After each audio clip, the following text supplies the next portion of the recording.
Centro Comercial Atlántico Fuerteventura patrocina la actualidad de tu isla desde todos los puntos de vista. El Magazín de la Mañana con Nuria González. Queremos informarte.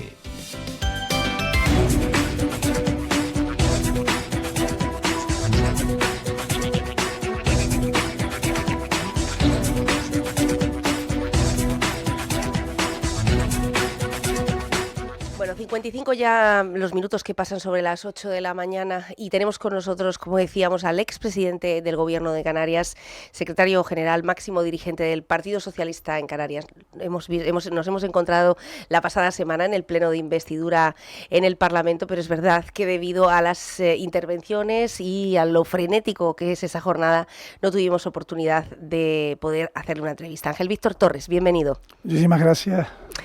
Bueno, ¿motivo por esta visita a Fuerteventura hoy?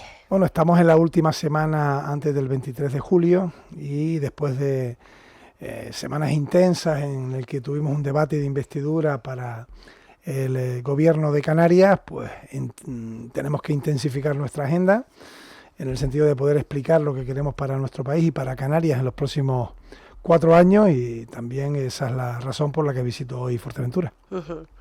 Bueno, quiero preguntarle sus impresiones sobre lo que está ocurriendo en La Palma. Soy muy consciente de que a usted le tocó la máxima dureza del volcán y de asumir tantísimas competencias de golpe como ahora mismo al nuevo gobierno. Pues así, es una isla que está teniendo mucha mala suerte, que empieza la temporada del verano, tiene gran riesgo de incendios como otras islas donde hay una importante vegetación, y además la orografía de la isla de La Palma dificulta en muchas ocasiones las labores de extinción. Tienen ahí un pulmón fundamental como es la caldera de Taburiente, y ha sido un fin de semana muy duro para los palmeros. Lo hemos seguido desde la distancia, he estado en contacto también con el presidente de Canarias que me llamó, con Fernando Clavijo, hablé también con Hugo Morán, con el delegado del gobierno, con Héctor Gómez, y bueno, a disposición para cualquier circunstancia que fuera precisa, ¿no? Se produjo prácticamente con la llegada de los nuevos consejeros, y ha estado trabajando el director general de emergencia saliente, que se le ha pedido quedar hasta que estuviese en una situación mejor el incendio, y la buena noticia es que las condiciones meteorológicas han ayudado frente a otras ocasiones donde incluso se podía ir a peor, ¿no? En cualquier caso, es un mal fario para la isla, que después de un volcán tremendamente destructivo, pues tiene un incendio de estas dimensiones, ¿no? ¿Hasta dónde pudieron llegar ustedes con las ayudas para el volcán, para los afectados? Hasta el máximo que pudimos, sin engañarles. Nosotros no engañamos a los palmeros, entregamos una casa a todo aquel que perdió su única casa y no tenía donde tener morada. Lo hicimos en pocas semanas, en pocos meses, con medidas absolutamente de emergencia. Se hicieron trabajos de urbanización, casas de madera, casas modulares, y también dimos todas las ayudas posibles a los sectores económicos, al sector primario. Pusimos desaladoras mientras el volcán estaba en erupción, se hicieron carreteras también con el volcán expulsando lava, y lo que no hicimos fue engañar a los palmeros, ¿no? Ahora hay un nuevo gobierno en Canarias que tendrá que responder y cumplir las promesas que le hicieron a los palmeros. Algunas de ellas, como por ejemplo, fue claro en el debate de investidura, muy duras, ¿no? Cuando aparecía el nuevo presidente de Canarias con una foto en el programa de la tele diciendo que era indigna la respuesta que se le había dado a las familias que estaban en las casas modulares, ¿no? Yo le dije que era muy duro.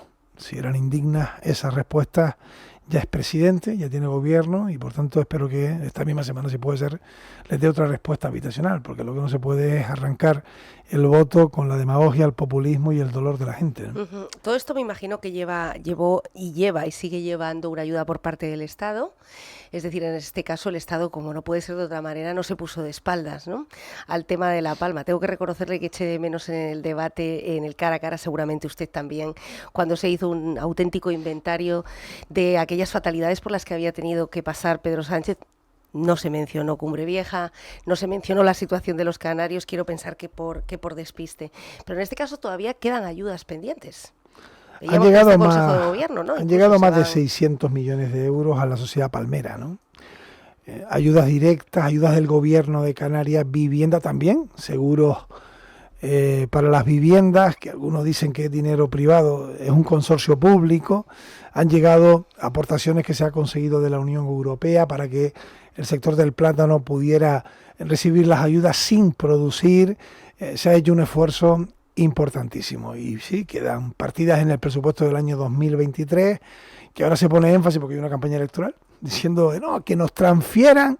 Los que dicen eso están engañando también, porque saben que las partidas que están en los presupuestos se transfieren a lo largo del año en curso.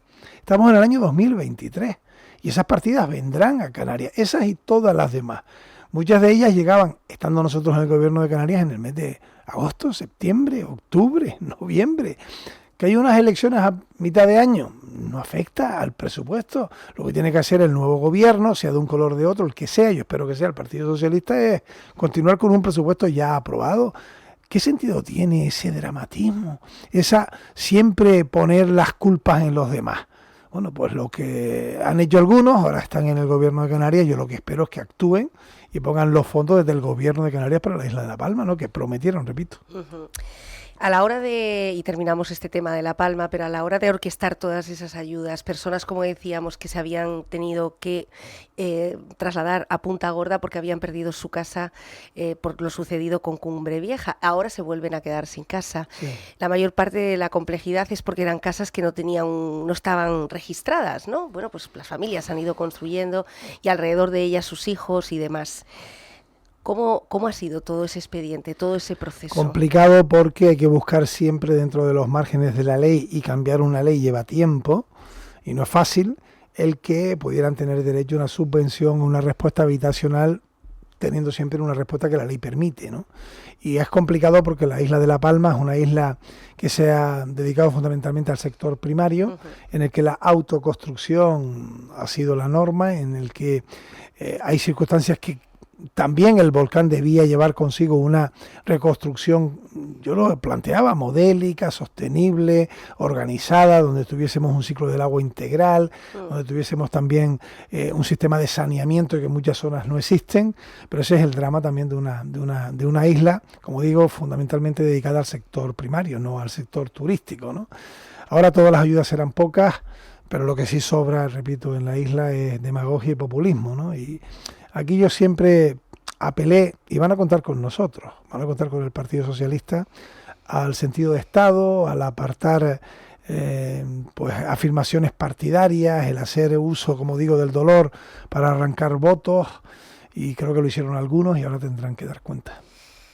Bueno, no hemos tenido oportunidad de hablar con usted después de las elecciones, pero sí te queríamos preguntarle cómo ha asumido el haber sido la fuerza más votada, el haber tenido muchos proyectos que tenían una continuidad en esta segunda vuelta, digamos, esta segunda legislatura, y ese pacto entre Coalición Canaria y el Partido Popular. ¿Cómo lo ha asumido usted personalmente después de una legislatura en la que muchas personas han dicho, bueno, yo creo que Ángel Víctor Torres quizá simplemente por justicia, ¿no? Después de el volcán, después de la pandemia, después de tantísimos problemas, una legislatura normal, al uso, una legislatura con la problemática habitual? No, y que han apoyado a Ángel Víctor Torres, es decir, el PSOE gana las elecciones, o tiene más diputados que ninguna otra fuerza, es la fuerza política con más diputados en el Parlamento de Canarias, y en el caso mío, concretamente, yo encabezaba la lista regional, frente al resto de los candidatos que encabezaban la lista regional, yo aumento en cerca de 40.000 votos hace 4 años, y, por ejemplo, el actual presidente de Canarias pierde casi 40.000 votos, la diferencia entre los dos a favor mía es de 120.000 votos, una diferencia tremenda, no conocida en cuanto a lo que es un presidente que se presentaba a una reelección y tiene más apoyo. Es decir, yo lo decía en el debate de investidura, la unión de los partidos hace que el presidente sea Fernando Clavijo, pero el voto de los canarios fue para Ángel Víctor Torres, claramente, ¿no? Personalmente lo asumo como lo que es. Yo amo la política, pero la entiendo como algo en el que la deportividad debe primar, y estas cosas ocurren. Hay un arco parlamentario de 2 fuerzas que suman sus diputados y tienen mayoría, y a partir de ahí un trabajo que tenemos que hacer nosotros desde la oposición y ellos desde el gobierno, ¿no? Y bueno, yo sé que los momentos van a ser complicados, los tuvimos también nosotros, yo creo que nos merecíamos esos 4 años, yo creía que lo vamos a tener, hay muchos proyectos que en 4 años no puedes desarrollar, esta era la legislatura de la consolidación social y económica de Canarias.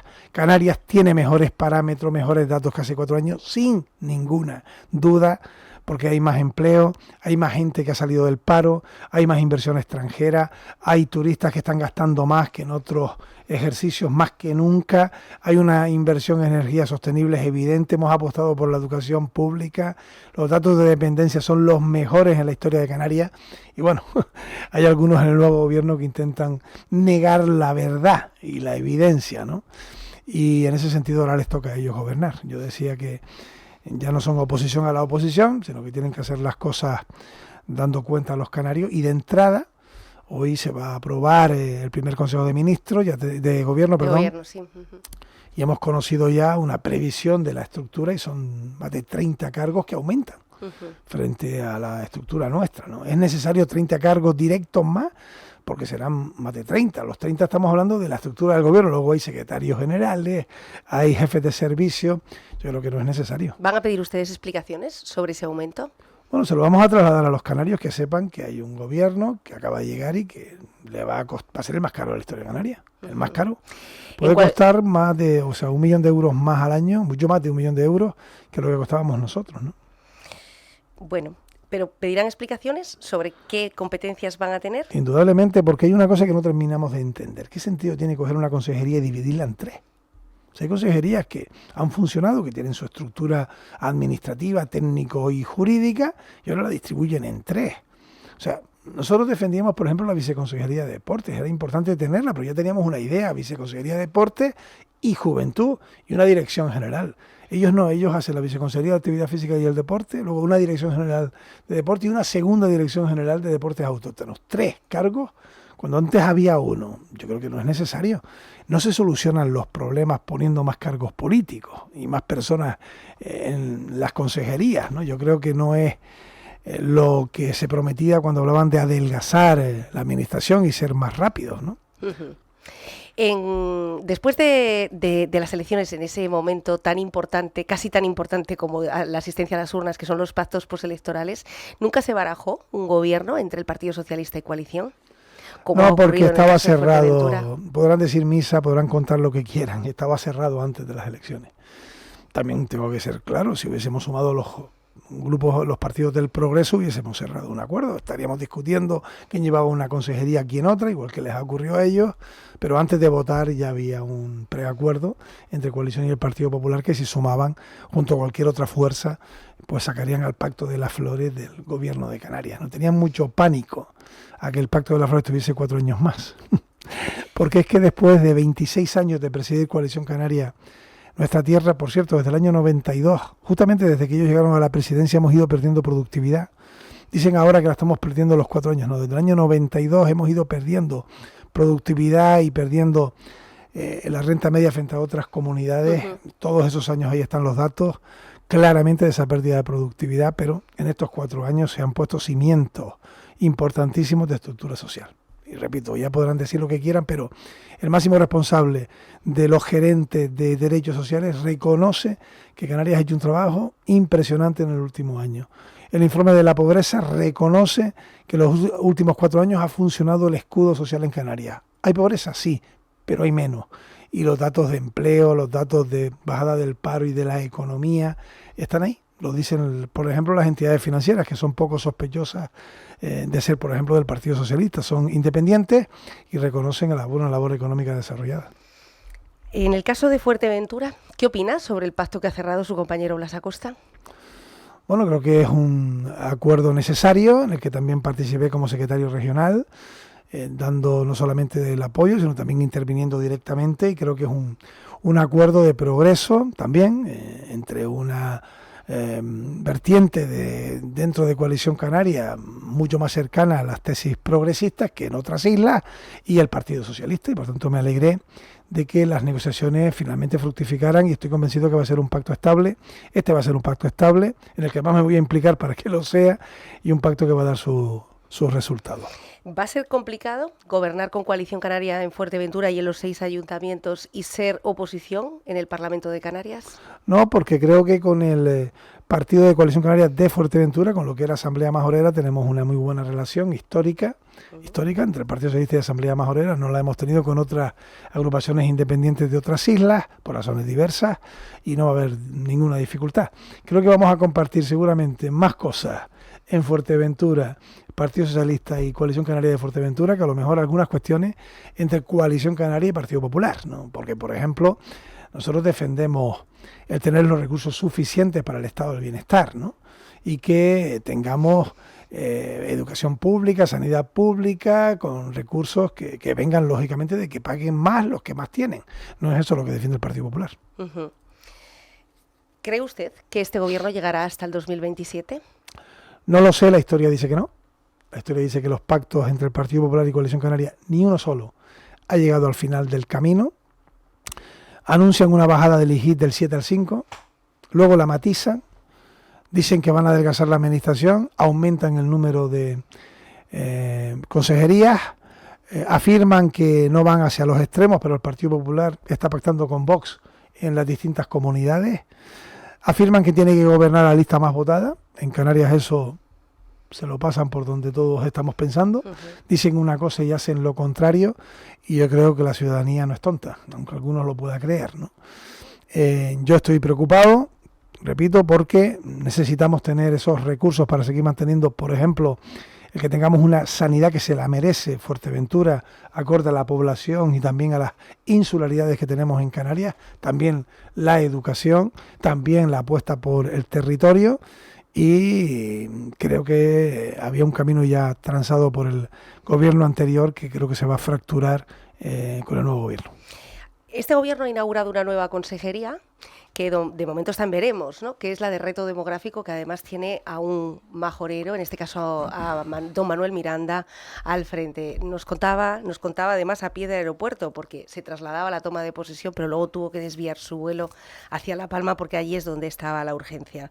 Que esta consejería persigue equilibrar el peso que están teniendo poblacional y en cuanto a recursos algunas islas frente a otras. Hay islas que se están quedando despobladas, hablamos de La Palma, del Hierro o de La Gomera, frente a islas como Fuerteventura, Lanzarote, Gran Canaria y por supuesto Tenerife, que están en unos niveles muy por encima de su capacidad.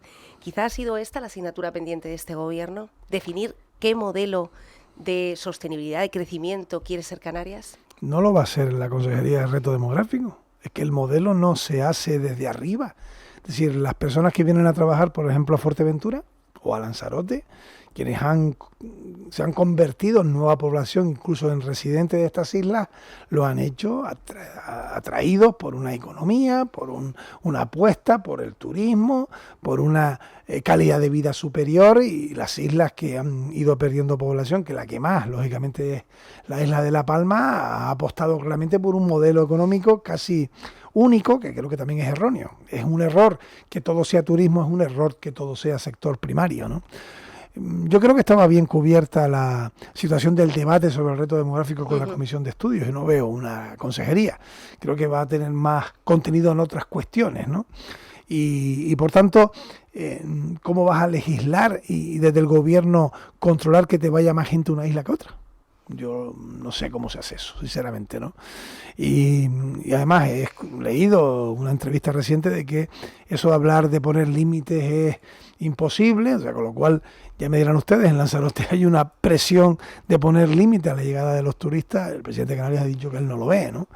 Yo creo que hay contradicciones evidentes, dejémosle trabajar, que tomen posesión, voy a ser respetuoso en ello, pero también tengo que decirle a los ciudadanos que soy poco crédulo, ¿no? Porque lo han hecho en otras ocasiones. Porque, repito, vienen con 30 puestos directos más en el gobierno, nos va a costar muchísimo más. No es necesario engordar la administración, eso no es lo que significaba utilizar mejor los recursos económicos, ¿no?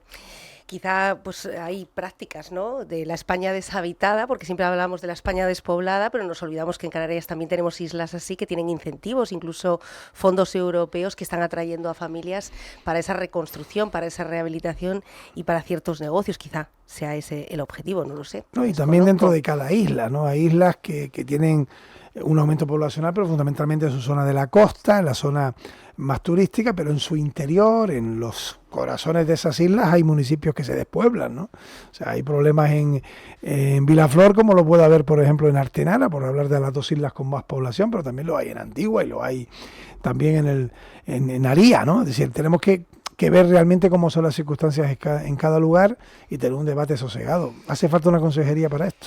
Yo creo que no, pero en fin.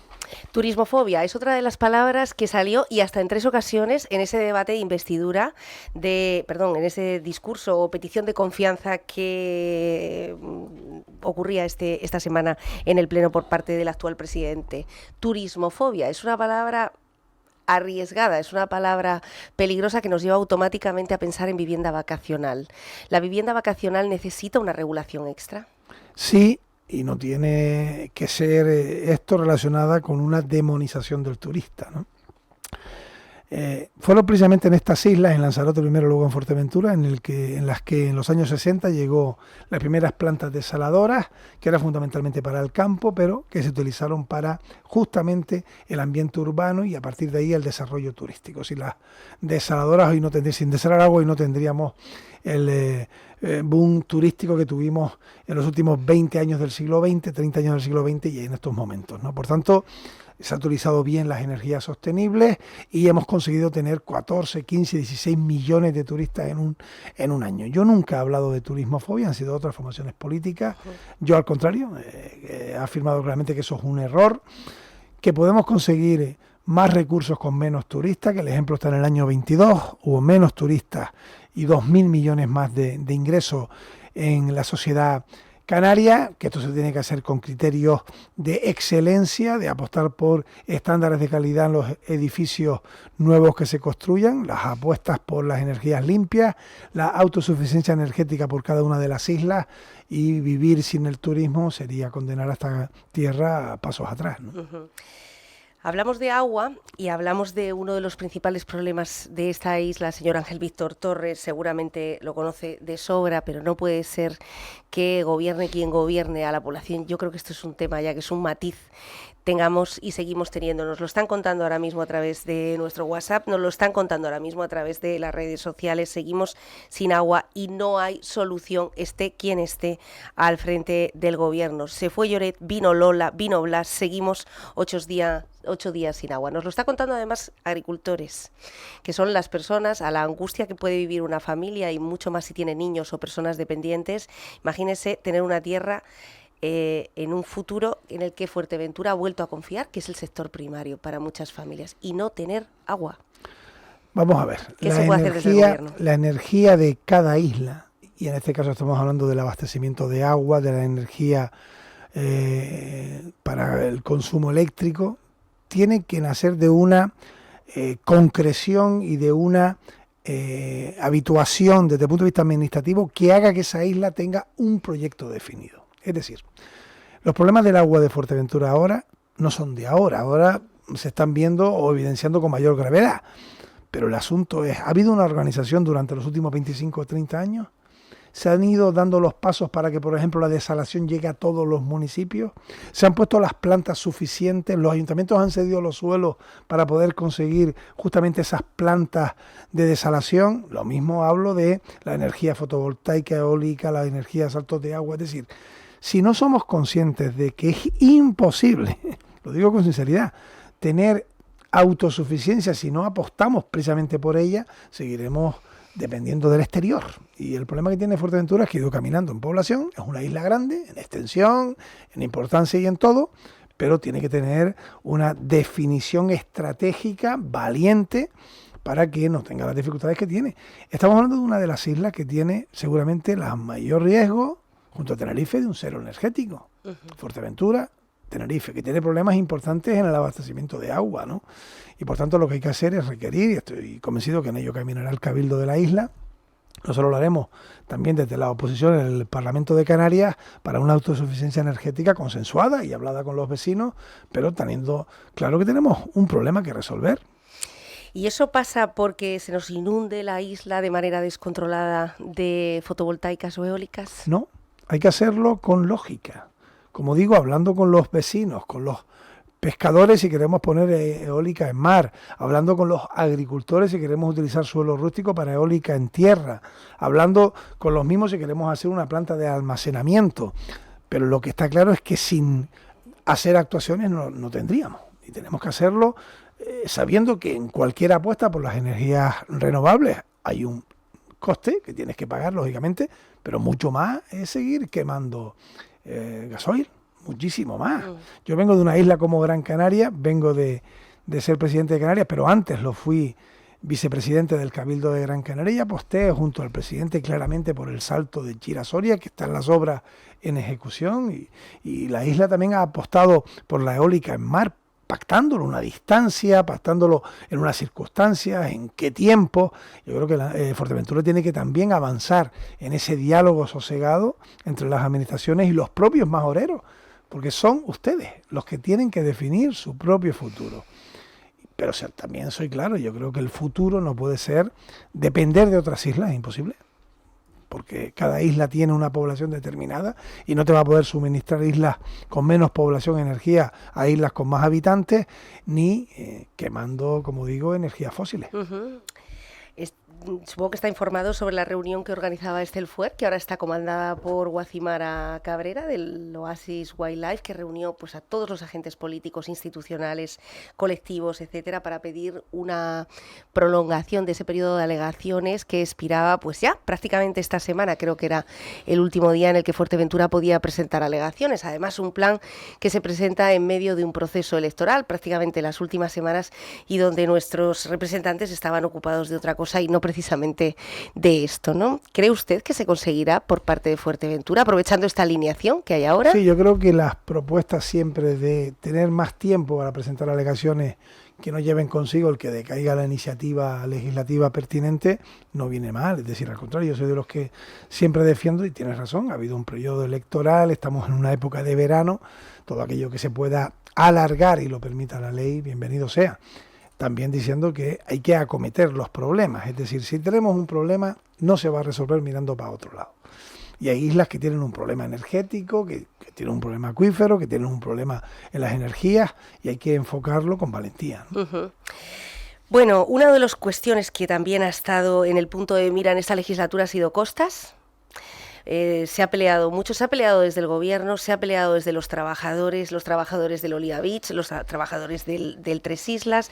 De nuevo parece ser que está recurrido ese permiso del Oliva Beach, parece ser que fue tachado de operación fraudulenta. Se está poniendo en tela de juicio pues esa aprobación que se daba en los últimos días antes de pasar por las urnas con respecto al Ministerio de Transición Ecológica. Se apelaba incluso a la complejidad de los edificios, decía, para utilizar el análisis urbanístico del Ayuntamiento de La Oliva. Los trabajadores y las plataformas se han reunido. La empresa asegura que va a seguir con la obra hacia adelante. Y nosotros le hemos dado la autorización desde el gobierno. La licencia la tiene que dar el Ayuntamiento y podrá recurrirlo Costas.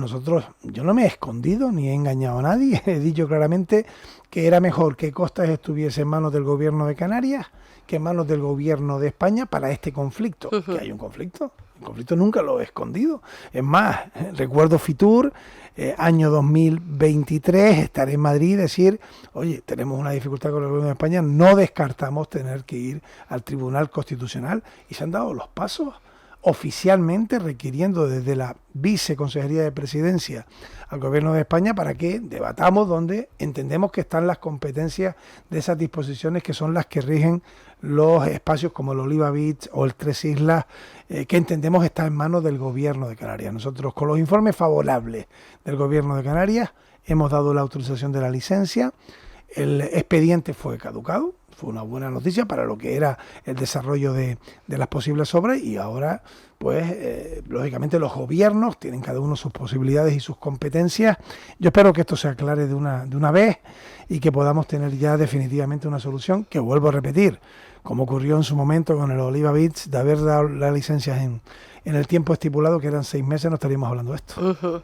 Sobre todo para la tranquilidad, ¿no?, de todas estas familias y de la economía, porque al fin y al cabo son 2 hoteles que no solamente arrastran pues lo que es esas personas que pueden alojar el número de camas, sino que también tienen a muchísimas compañías aéreas que, aprovechando que vienen para la cadena Riu, también nutren al resto de la economía de La Oliva y especialmente de Corralejo. Por lo tanto, mensaje de tranquilidad.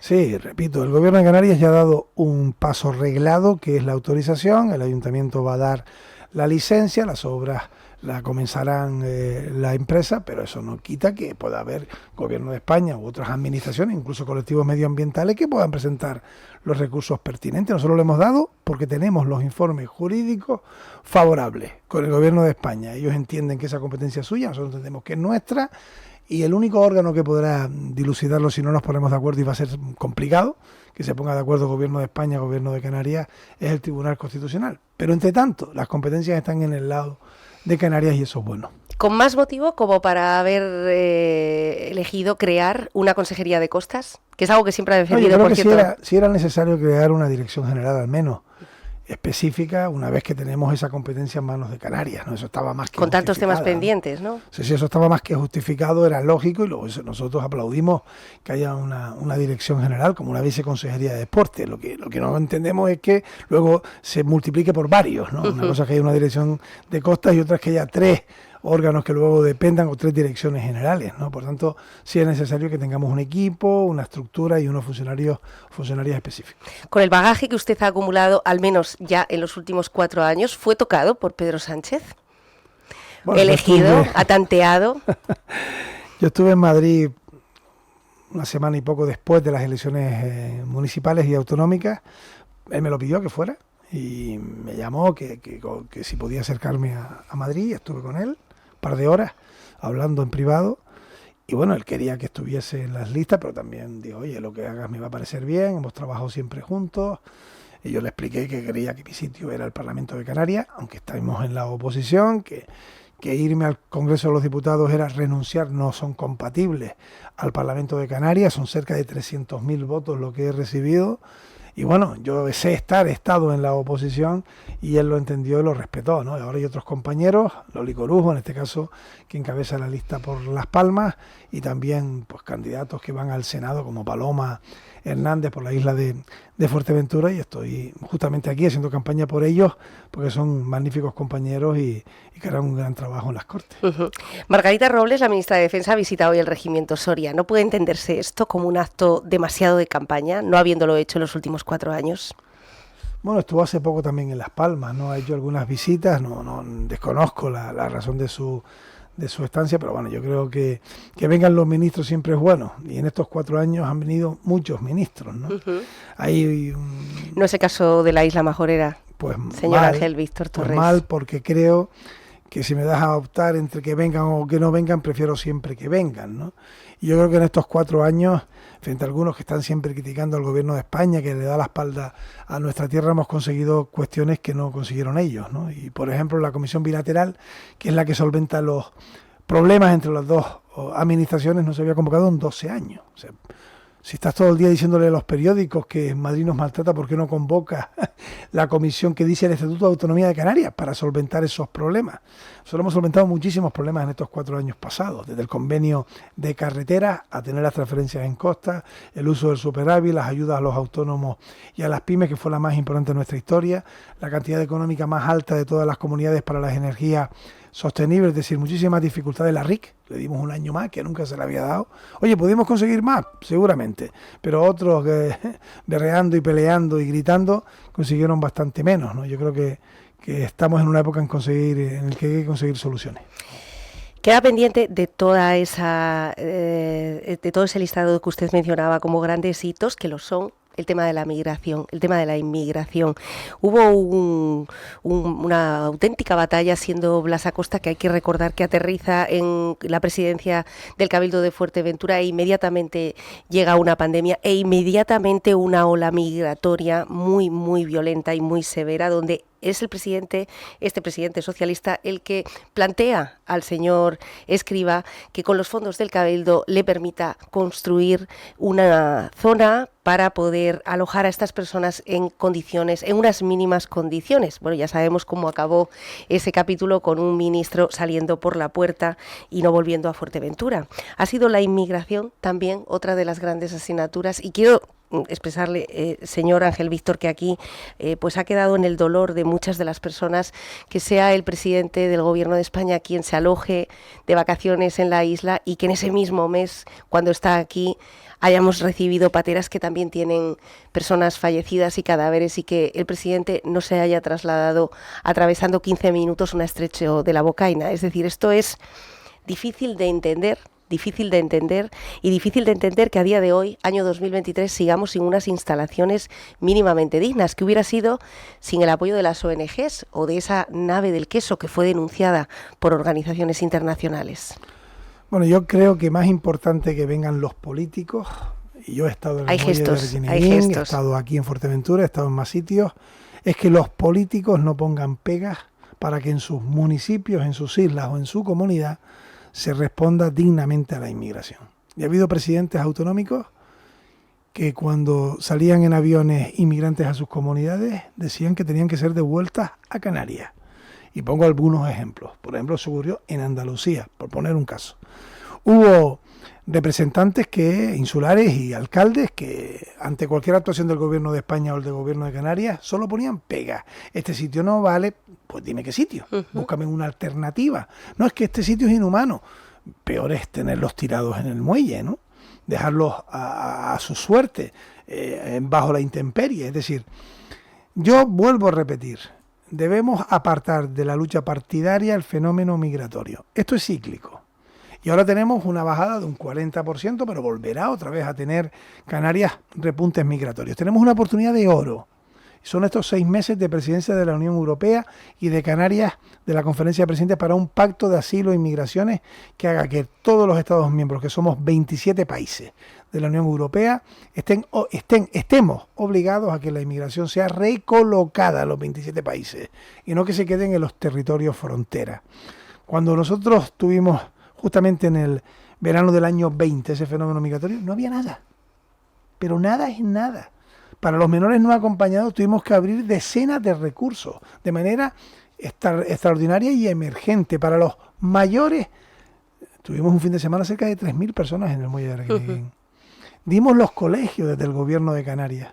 Apostamos, y fui muy crítico también con el Gobierno de España, fui muy crítico con el ministro Escrivá, lo fue el presidente de Cabildo de Fuerteventura, pero una cosa es ser crítico y decir, oye, tenemos que buscar una solución, y otra es lo que hicieron otros, que es poner todas las pegas para que en su municipio no hubiese inmigración.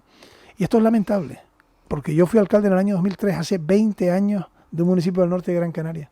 Y a mí me llamó el presidente del Gobierno de Canarias, que no era de mi formación política, para pedirme si yo podía abrir instalaciones municipales para los menores. Y lo hice, y reuní a los vecinos de mi barrio, porque era en mi barrio. Entre ellas estaba mi madre sentada, que en paz descanse, para explicarle a todas las que estaban allí que aquello era un acto de convivencia, que eran jóvenes que venían de Mali, de Senegal, que iban a convivir con los niños del barrio. Y así fue. Y hoy, 20 años después, yo creo que aquella solidaridad brilla por su ausencia, lamentablemente. No en todos los casos, pero muchos lo entienden como un problema. Ahí está como asciende la ultraderecha. ¿Qué va a ocurrir con la ultraderecha? ¿Qué vamos a hacer? ¿Alguien cree que se le puede poner un muro al mar? Cuando se lamentan de la pérdida de vidas en el mar, y luego hay formaciones políticas que lo que dicen es que no hay que darles acogimiento, que la inmigración es un lastre, que cómo casa una cosa con la otra, ¿no?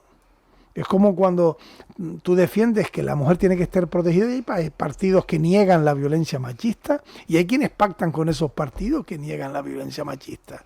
¿Cómo puedes decir tú que luchas para que las mujeres sean cuidadas y a la vez pactas con un partido que niega la violencia machista, que se sale de las manifestaciones, que no quieren estar en los lugares donde en señal de repulsa y de rechazo estamos los demócratas diciendo que tenemos que poner todos los medios para esa lacra? ¿Cómo cree que van a gestionar esto en caso de que sea el Partido Popular y Vox quien asuma las riendas en materia migratoria, Pues y la ya no verdad es hablo que- solamente de los que llegan, sino también de los menores, de los que en Canarias nos tenemos que hacer cargo, ¿no? Si Obligatoriamente. el mecanismo es dejarlos a su suerte, como ha ocurrido en otros países, el drama de estas personas será todavía mayor.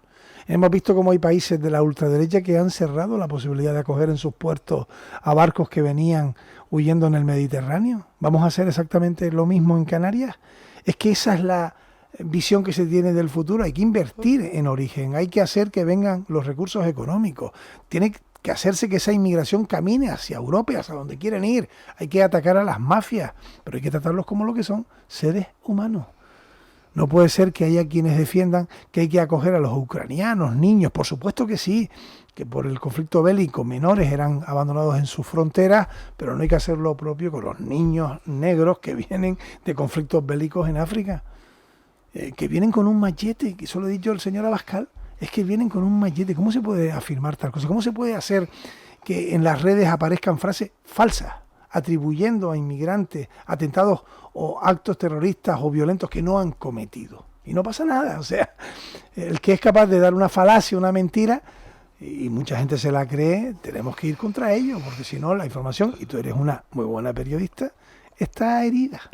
Y esto nos lleva directamente al asunto de seguridad ciudadana, enmarcado en el contexto del Senado y del Congreso de los Candidatos, donde en las competencias que se barajan, que no son las mismas que los municipios y tampoco que la presidencia autonómicas, se está hablando mucho del déficit que tiene Fuerteventura, bueno, todos los territorios, pero hoy estamos hablando de Fuerteventura, en efectivos de la Policía Nacional y de la Guardia Civil. Más allá de que esto es un arma política, ¿no? Sí. Y que después de las elecciones volvemos a tener el mismo déficit, ¿qué puede hacer el Estado de forma real? Es decir, ¿con qué cuenta el Estado para que todos los territorios estén levantando la manita de que necesitan más policías y más guardias civiles, y realmente qué efectivos pueden llegar a dotarse a una región ultraperiférica como somos nosotros? Es un asunto, como bien dices, recurrente. Los suelos tienen que ser entregados, y tienen que ser entregados con planeamiento por parte de las administraciones locales. Tiene que haber una proyección económica para poder llevar la Guardia Civil, la Policía Nacional a los lugares que sean pertinentes, y también hay que reconocer la realidad de las cosas, ¿no? No es verdad que haya aumentado la delincuencia en Canarias, no es verdad, al contrario. Hemos visto cómo una vez que hemos salido de la pandemia y adquirido la normalidad, pues estamos entre las comunidades como región de Europa con menos incidencia delictiva, ¿no?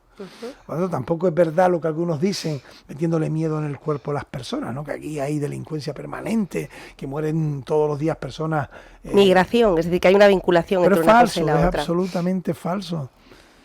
Por supuesto que puede haber migrantes que sean malhechores y no pueden estar aquí ni un minuto, como hay también canarios, peninsulares que también lo son. O sea, hay cuestiones que ahí están, o sea.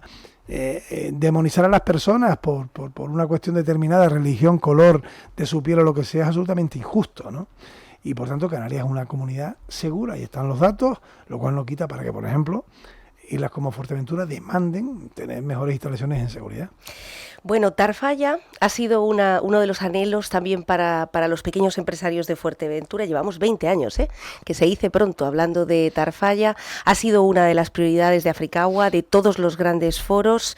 Ha habido una intención de Marruecos, ha habido una intención de Canarias, ha habido incluso una permisividad a abrirlo a todas las empresas de fuera de Marruecos para intentar hacerlo más viable. Ahora lo hemos visto en titulares durante las últimas semanas. No sabemos si es un tema que también está enmarcado en la campaña o real. ¿Tendremos una conexión por fin entre Canarias y el continente africano?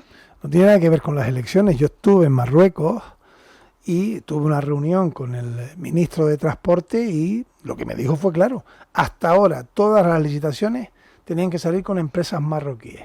Han quedado desiertas. Por tanto, hemos decidido, el gobierno marroquí, también porque tenemos una buena relación con el gobierno de España y con el gobierno de Canarias, que puede haber empresas canarias que puedan licitar la conexión con Tarfaya. A partir de ahí hay una empresa también de Fuerteventura interesada en esa conectividad, y otras enviado, no en campaña electoral, mucho antes, una carta al Reino de Marruecos que fue respondida, y se ha producido una reunión presencial en Rabat para activar la conectividad de Tarfaya. Por lo tanto, el trabajo está hecho. Ahora hay que culminarlo, y nunca hemos estado tan cerca de recuperar la conectividad con Tarfaya, ¿no? Hombre, nos hubiese gustado culminar el trabajo porque en eso hemos puesto todo el sudor y la fuerza y el empeño posible, pero está encaminado, lo saben perfectamente las empresas que tienen interés y lo saben perfectamente, están las cartas ahí, Gobierno de Canarias y Gobierno de Marruecos. Bueno, vamos a ver si se produce. Con Tarfaya ya sabe que hay unos sentimientos encontrados. Algunos empresarios piensan que esto va a ser una competencia que va a tumbar, sobre todo al sector primario, sus precios. Otros piensan que no, que puede ser una vía de ventana pues al futuro. Lo que está claro es que hay muchas personas de fuera que no entienden cómo desde Fuerteventura, teniendo a 80 kilómetros un continente, no tengamos la posibilidad de tener una ventana abierta, una conectividad. Y la conectividad siempre es progreso y no solo por los aviones, ¿no? A través de la aeropuerto. Ángel Víctor Torres, que hoy va a tener un encuentro además con los jóvenes. A partir de la 1:30 de la tarde, Centro Insular de Juventud, usted va a fuego abierto, ¿no? A fuego amigo, esperemos, a responder, en este caso, todas las preguntas que le trasladen. Sí, tenemos varios actos, ahora nos vamos a desplazar a otros medios, luego Gran Tarajal y bueno, también actos esta tarde en Gran Canaria, que tendrán que regresar con el enlace y nos vamos a reunir, viene aquí el máximo responsable de los jóvenes del Partido Socialista a la isla Majorera y estaré con ellos. Ellos son la fuerza también que nos trasladan en la defensa de valores y de compromisos, ¿no? El 23 de julio nos jugamos también muchísimo para esos jóvenes, para los próximos 4 años, ¿no? Jóvenes que creo que en estos años han tenido más becas, más oportunidades, más recursos en empleo, en Canarias también con más fondos, por ejemplo, para el Plan Integral de Empleo para Canarias, que ha aumentado las dotaciones presupuestarias y que son personas que se forman y que quieren un mundo diverso, ¿no? Yo cuando los veo me encanta ver cómo defienden la libertad, que ellos no vivieron la dictadura. Uno que tiene una edad, sí, yo tenía 9 años cuando murió el dictador, ellos han vivido en democracia y yo lo que espero que esta juventud que sale con una fuerza tremenda, que se va a comer el mundo, sea una juventud que admite la diversidad, la opinión diferente, que sea defensa de la igualdad, que trate bien a cualquier persona independientemente del género y que sea curiosa, que quiera aprender. Bueno, ¿un deseo para esta legislatura? Bueno, que sea una legislatura normal. Eso es un deseo que no ha empezado muy normal. Es decir, algunos decían que Ángel Víctor es gafe. Bueno, pues ya decían ayer algún medio, no lo es. Ha llegado un nuevo presidente, ha tenido un incendio. Bueno, yo lo que deseo es que sea una legislatura normal. Que no haya más incendios, que no tengamos problemas de pandemia, que no tengamos un fenómeno migratorio agravado, ni un volcán, ni una crisis turística y económica como lo que hemos tenido en estos 4 años. Ni una meteorología adversa, ¿no? Como la calima. Que los hemos superado porque este es un pueblo grande y esforzado. Y luego, lo que siempre digo, el nuevo gobierno tiene ahora mismo un reto. Y es que cuando acabe su etapa, suba al estrado del Parlamento de Canarias y con datos, y no con falacias ni mentiras, diga que hoy tenemos, cuando ellos terminen, más personas trabajando, mejor calidad de vida, más recursos económicos, ingresos por familias superiores, es decir, una Canarias que haya avanzado. Eso es lo que les deseo. Bueno, Ángel Víctor Torres, muchas gracias por esta visita y además por esta entrevista sosegada que también se agradece de repaso y de futuro. Gracias, esta también es su casa. Gracias a ustedes. Gracias. Nosotros hacemos una pausa y volvemos, nos vamos a ir de nuevo a La Palma, donde por allí sigue, por cierto, nuestro compañero Benito Morales, que regresa hoy a la isla y seguramente con muchas noticias de todo lo que ocurría ayer. Esa lluvia que era como una caricia también para todos los vecinos de La Palma y esas noticias en las que Sergio Rodríguez, hoy el presidente del Cabildo, ya anunciaba que por lo menos la zona estaba acotada, lo cual no significa que el incendio esté completamente controlado. Ya saben que está dentro de la caldera de Taburiente. Volvemos inmediatamente.